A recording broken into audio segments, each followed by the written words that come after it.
Le malaria, la rougeole, le choléra, et il faut une réponse qui soit une réponse capable non seulement d'éradiquer l'Ebola, mais aussi d'appuyer le Congo à créer les services de base de santé, les services sociaux de base, qui puissent être bien plus efficaces dans le combat à toutes les autres maladies et dans la création de conditions pour que le pays puisse sortir d'une situation d'aide humanitaire pure pour une situation de prestation de services de base par des structures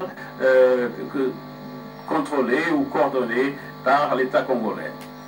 Je tiens à vous exprimer mon énorme satisfaction. Nous avons eu un débat très constructif avec Monsieur le Président de la République et je suis sûr que dans le cadre de la révision stratégique de la MONUSCO, le Conseil de sécurité décidera quelques ajustements qui puissent améliorer la MONUSCO et sa coopération avec le gouvernement congolais et qu'à terme, nous travaillerons ensemble avec le gouvernement de Congo pour créer les conditions qui puissent permettre un jour que la mission onusienne puisse n'être plus nécessaire et que le rapport entre les Nations Unies et le Congo soit le rapport normal avec une équipe de pays qui travaille avec le gouvernement pour le développement et le bien-être du peuple congolais.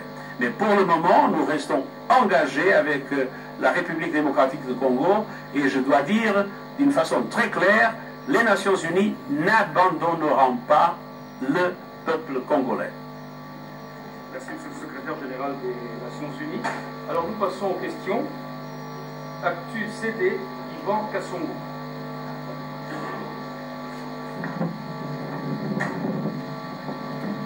Vous déclinez votre nom et vous posez rapidement la question. Je suis Yvan Kassongo, journaliste d'actualité.cd. Monsieur le Secrétaire Général, vos prédécesseurs ont trouvé la guerre à l'est de la RDC.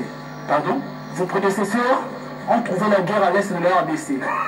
Vous êtes venu, la guerre persiste toujours, avec des poches de troubles de conflit. Est-ce que peut-on dire que l'ONU ou la MONUSCO a failli de ses missions? Parce que peut-être au moment où nous parlons, il y a encore une personne qui meurt de la brousse.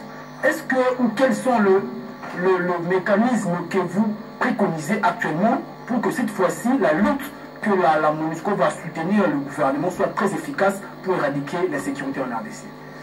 Merci. C'est évident que nous sommes loin d'avoir résolu les problèmes de sécurité en République démocratique du Congo et qu'ensemble, la MONUSCO et la FARDC n'ont pas encore été capables de résoudre ces problèmes pleinement. Mais je dois vous dire aussi en toute sincérité que je pense que si la MONUSCO n'existait pas, la situation serait beaucoup pire.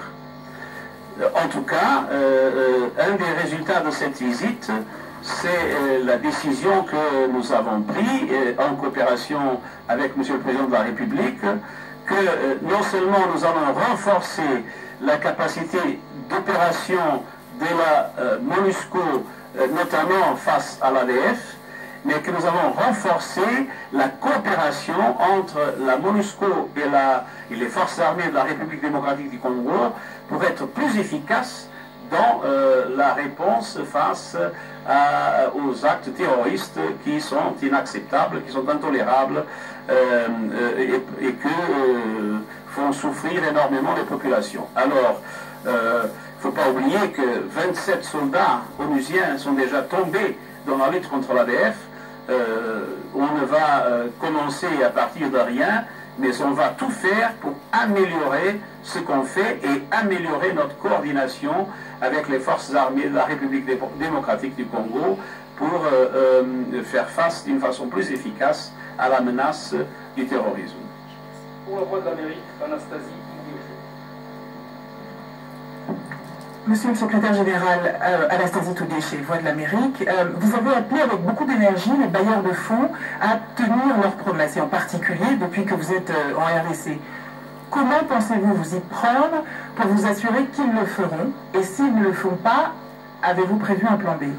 J'ai eu aujourd'hui l'occasion de parler au corps diplomatique où les bailleurs de fonds les plus importants sont représentés et de faire un appel très clair.